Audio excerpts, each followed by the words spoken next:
Do you really truly know what's in your milk? More to that wholesome image than most labels tell you. It's an industrial machine, and to keep it running, it relies on some pretty shocking ingredients. We get so caught up in labels like organic or grass-fed, but we're missing a much bigger piece of the puzzle. This video is made for educational and informational purposes only. You know that glass of milk you pour for your family, or the splash you put in your coffee? We've always been told it's the picture of health. More to that wholesome image than most labels tell you. Let's get into it. So I've got a question for you. Do you really truly know what's in your milk? I mean, it's a simple question, right? But the answer, well, it's a lot more complicated than you might think. We get so caught up in labels like organic or grass-fed, but we're missing a much bigger piece of the puzzle. What are the cows themselves actually eating? You've seen the commercials, right? Happy cows, beautiful green fields. That's the image we're sold. But for a huge chunk of the dairy industry, the reality is something else entirely.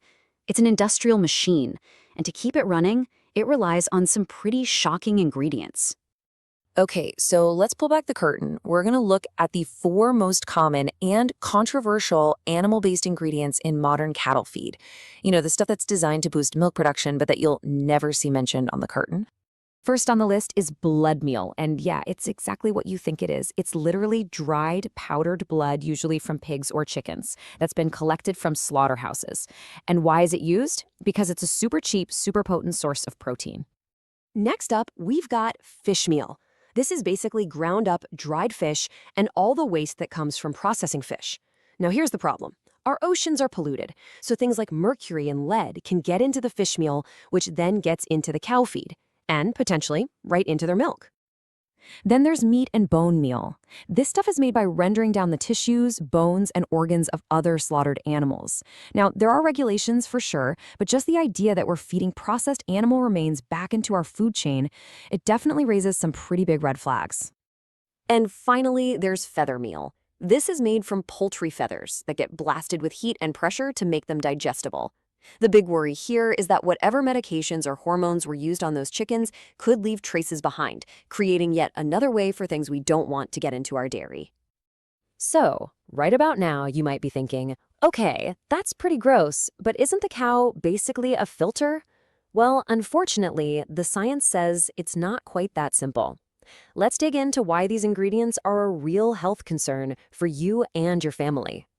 The concept is what food scientists call bioaccumulation, or what some researchers describe as a biological concentration effect. Think of it this way. The cow doesn't just filter out the bad stuff, it can actually concentrate it. So tiny little traces in the feed can become much bigger, more concentrated amounts in the milk you drink.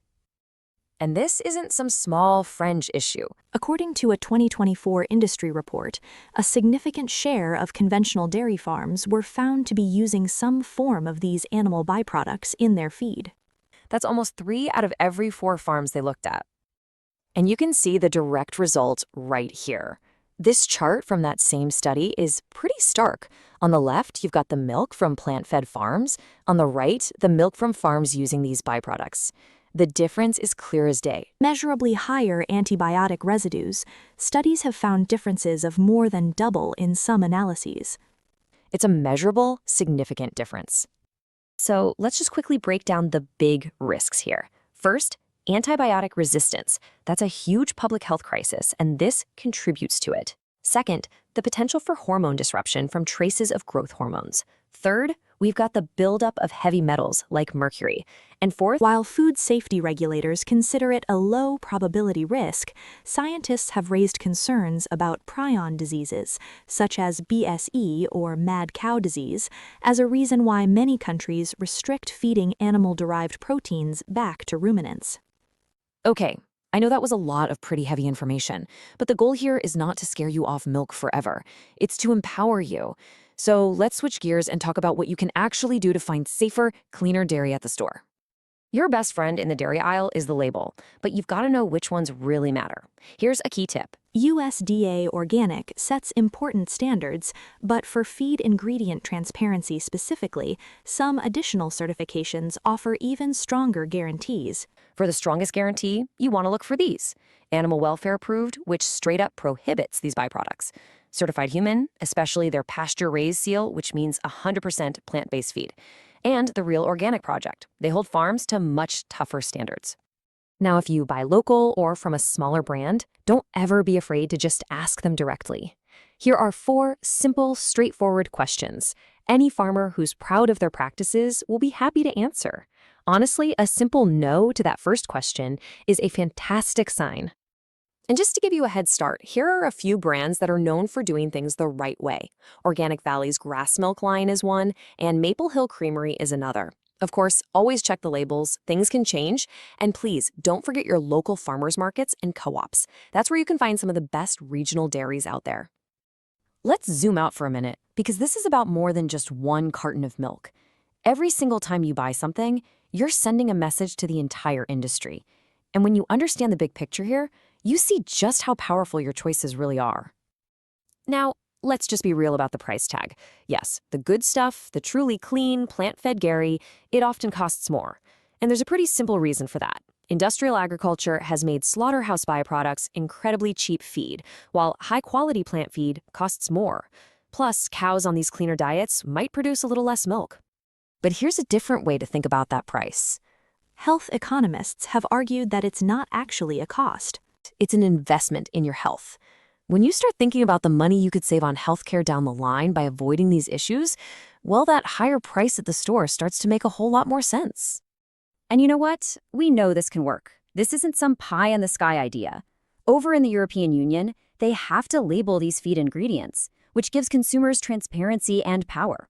In New Zealand, pasture-based, plant-fed systems are just the standard way of doing things.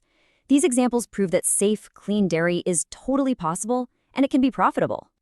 And that right there is why your choice is so critical. Here in the US, the FDA does not require companies to tell you if these ingredients were used. It's a huge gap in our regulations. And what that means is that the only real force for change is us, the people buying the milk. So when you get right down to it, it's this simple. Every dollar you spend is a vote for the kind of food system you want. The next time you're standing in that dairy aisle, just remember how powerful your choice really is. The real question is, what will you be voting for?